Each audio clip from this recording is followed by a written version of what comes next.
I found a dead fidget spinner.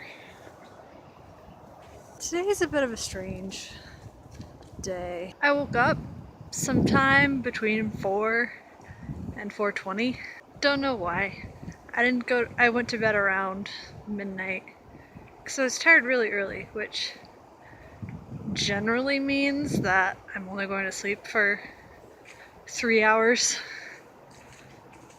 Because for whatever reason my brain decides that early bedtime is actually nap time and not actually bedtime.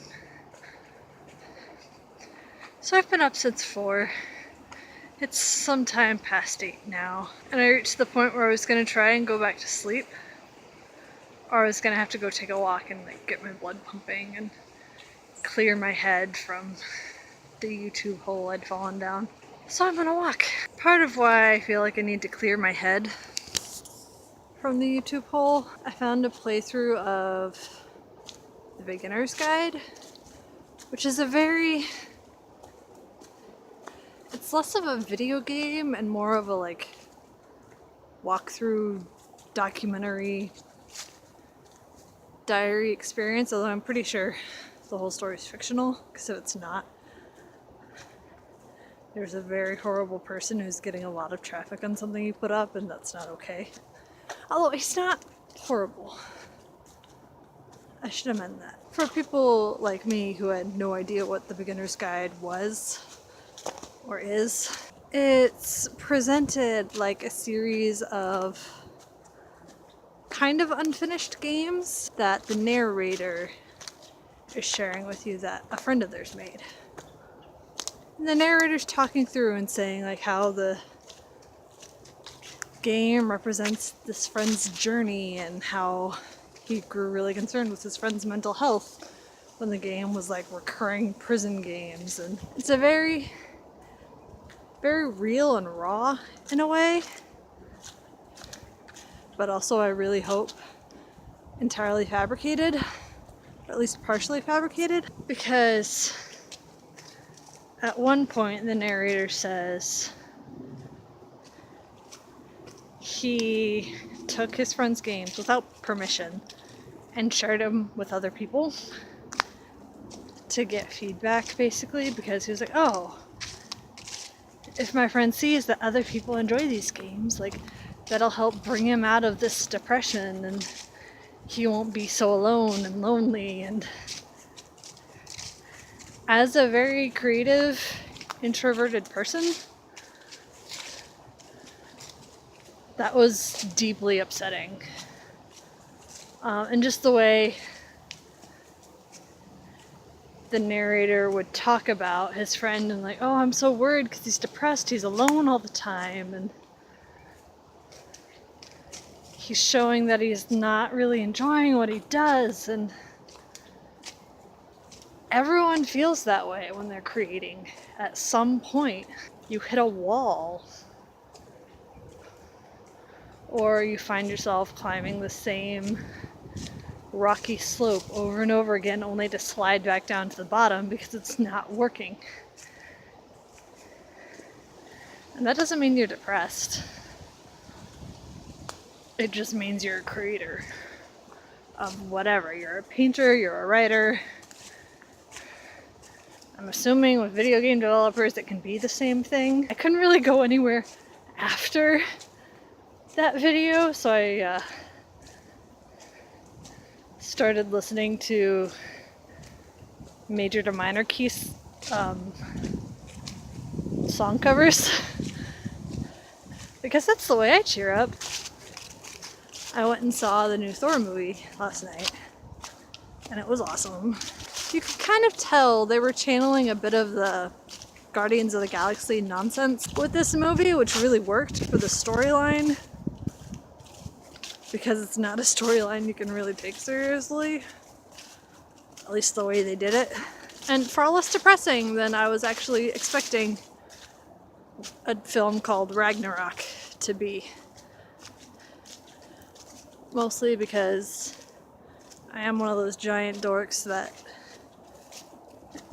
studies where am I going? I'm one of those giant dorks that studied mythology in school, not hardcore that was my focus, but I did take a class in college and all throughout high school and technically junior high. You don't tend to make those differentiations when you're a homeschooler. I'd read stories from mythology like Greek, Roman, and Norse, and some Egyptian. Very tiny little bits of Asian mythologies. Mostly Japanese, I think. It's been a while. So, like, when the title was announced, however long ago, after Thor the Dark World, when they announced Thor Ragnarok was going to be the next movie, I was immediately stressed. Because Ragnarok is the Norse apocalypse. Not apocalypse in the sense that that's the end of the world and all the people die, but all the gods die and Asgard is destroyed. I think like 3 gods survive. I'll have to look that up, who it actually was. Because last night I think I said it was Balder, and I'm pretty sure that's not right, because I think Balder is the guy who Loki got shot with mistletoe. I think. Norse mythology is strange. I think people kind of assumed I didn't like the movie because I got out and all I wanted to talk about was the changes they made as far as the relationships of all the gods. Because there's a lot different in the movies from the mythology. But what they've gotten right is kind of the lineage, mostly, of everyone and how they're related to each other. Yeah, Thor and Sif aren't married in the Marvel universe, but how could Thor have a romantic interest if he was married to Sif? That would just make Thor even less likable at the beginning than he actually is. Probably the biggest departure, in my opinion, is the goddess Hela.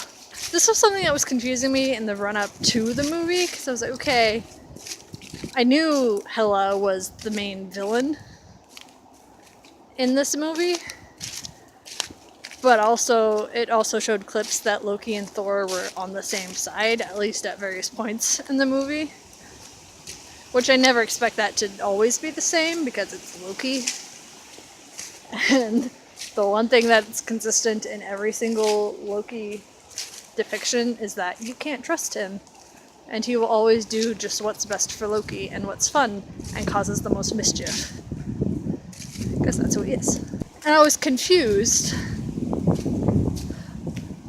because Hela is Loki's daughter. How badly did Hela screw up for Loki to side against her even at any single point? That question got answered very quickly, because in the Marvel universe, Hela is Odin's daughter. And I get it. I completely understand why the decision was made.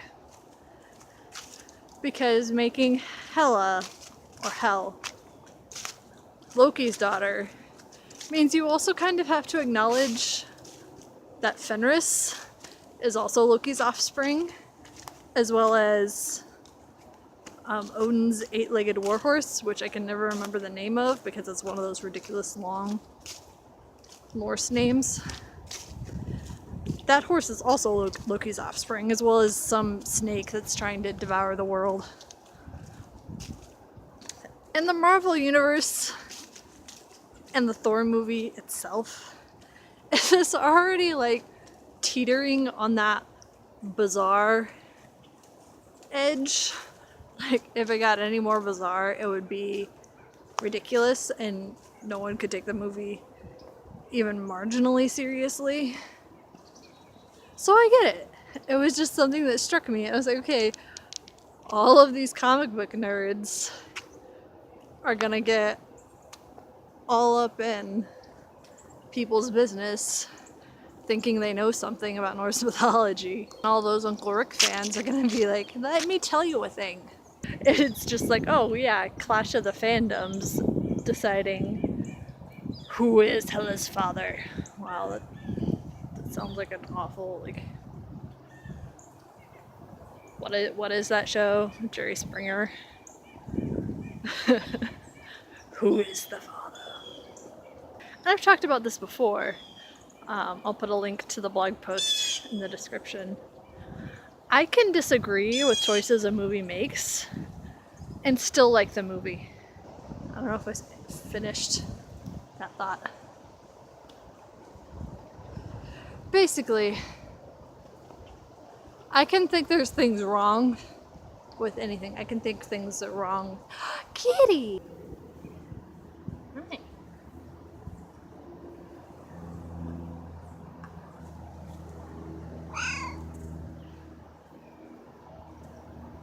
Alright. I should continue my walk. Bye, kitty. Apparently the cat wasn't supposed to be outside. And that's why it was meowing at me. It was like, let me inside. I'm not supposed to be outside. I don't know you, but you're clearly a human, so you can open doors. My day is beautiful now, no matter what happens, because I got to pet a cat. It'd be better if I got to pet a dog.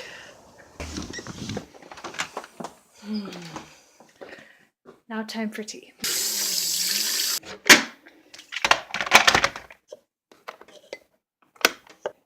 I've had this in my pocket the whole time because I picked it up and then I couldn't put it down because that's littering.